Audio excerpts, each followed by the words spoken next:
former President Rodrigo Roa Duterte received a standing ovation during the 31st ASEAN Summit in Manila 2017 for his leadership and commitment for regional cooperation. Kung maalala nyo, pumunta po dito si President Trump at that time during his first term as the President of the United States of America. The world praised his statesmanlike approach, particularly on addressing the South China Sea dispute and promoting peace and stability. Baliktanaw po tayo. Ano po yung several speeches at ASEAN meetings na key themes ni former President Rodrigo Duterte? Una po, syempre, yung kanyang fight against illegal drugs na kung ngayon makikita nyo rin sa USA, America, because he was asked by then President Trump kung paano niya hinahandle or minamanage yung mga drug cartels in the Philippines, and some of which policies are being replicated by the US now. Ito po yung fight against illegal drugs. Duterte emphasized a strong stance against narcotics, highlighting the need for regional cooperation to combat transnational crime. Kaya po, siya po ay sinaluduhan kahit ni President Trump sa programa na to. Maritime security and South China Sea disputes. So kahit po may maritime dispute po tayo sa China noon, and if you remember, si Trillanes sa time ni President Noynoy Aquino ay question ito ni Enrile bakit ibinenta niya yung ating sobereintiya sa South China Sea at the time. Pero even with this disparity in the stand for the South China Sea dispute, President Duterte stressed the importance of peaceful resolution, adherence to international law, and respect for sovereignty. Ang pangatlo pong highlight ni President Duterte was on counterterrorism and security cooperation. FPRRD pushed for enhanced collaboration among ASEAN nations to address terrorism and extremism. Ang pang-apat po ay ang economic growth and connectivity, and he advocated for deeper economic integration, infrastructure development, and people-to-people connectivity within the region. Ang outcome po nito ay ang mga na-receive niyang support, hindi lang support, pati praises from various leaders including President Donald Trump, praising Duterte's war on drugs, calling it a great job, and expressing support for his approach. From Russian President Vladimir Putin shared views on sovereignty and non-interference with Duterte, seeking closer ties with Russia. And of course, from China, si Xi Jinping engaged in diplomatic efforts with China, supporting Duterte's infrastructure projects and economic initiatives, particularly in Mindanao. Kung naalala nyo, meron pong 16 na pugon na hindi po gumagana, at ito po ay Phoenix. Tinulungan po tayo ng grants and aids ng China to fix yung ating MRT, LRT lines.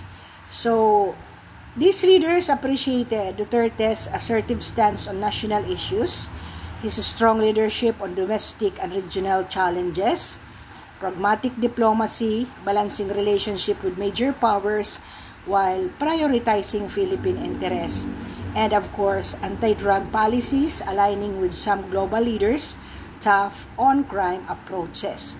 Kung nakita niyo po, pag binalik tanaw nyo, siya lang po ang nakabarong, hindi po siya nag-Amerikana ng kaniyang speech at that time, at ang mga tao po at ang mga leaders ay tumindig po at nag-standing ovation. Pinalakpakan po ng matagal si President Duterte at that time. Of course,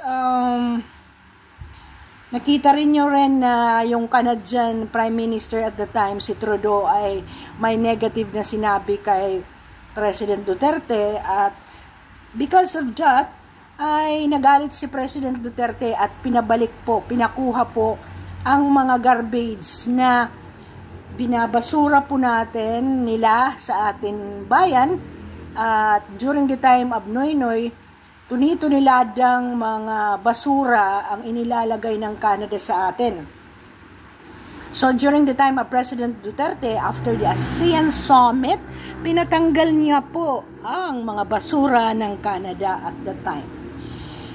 Ano po yung mga key highlights ng mga support, financial and otherwise, and donations, investments after the ASEAN Summit?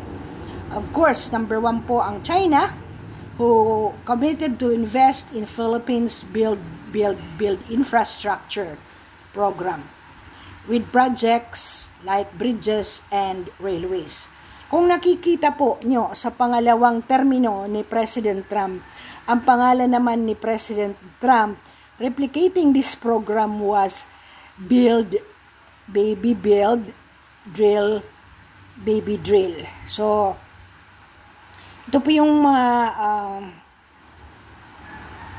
countries na nag-signed for agreement sa ating bansa at the time of President Duterte.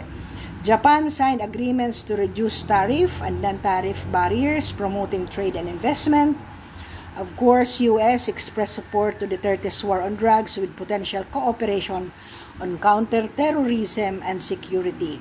Kung maalala nyo, sa time po na tandem ni US President Trump and Duterte, ang Marawi po ay nalinis.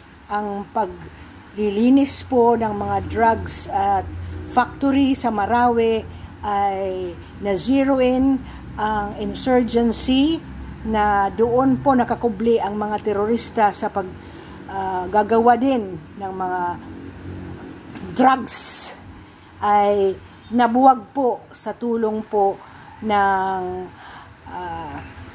USA.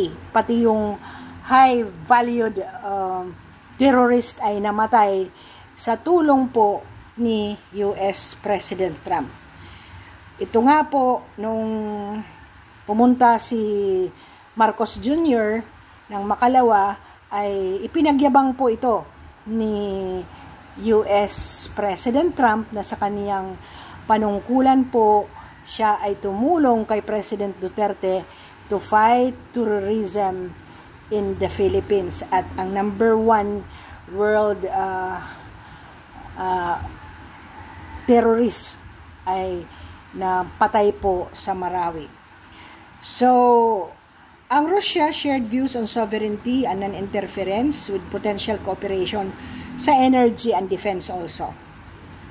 Malaysia collaborated on counter-terrorism, maritime security, with potential investment in infrastructure.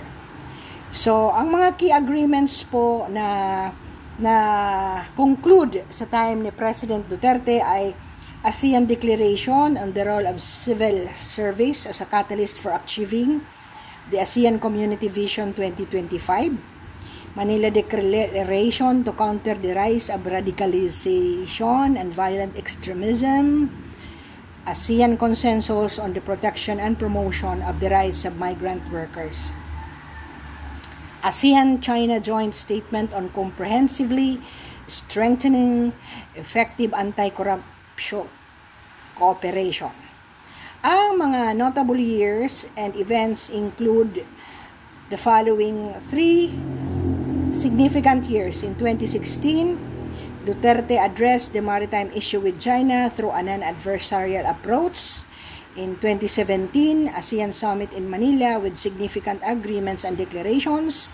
In 2020, virtual ASEAN Summit focusing on COVID-19 pandemic response and regional cooperation. So, ito po ang saludo tayo sa time ni President Duterte sa kanyang speech at sa kanyang mga topic discussion with his defense team sa time ng kanyang panunungkulan during ASEAN Summit. Salamat po sa pakikinig ng ating vlog.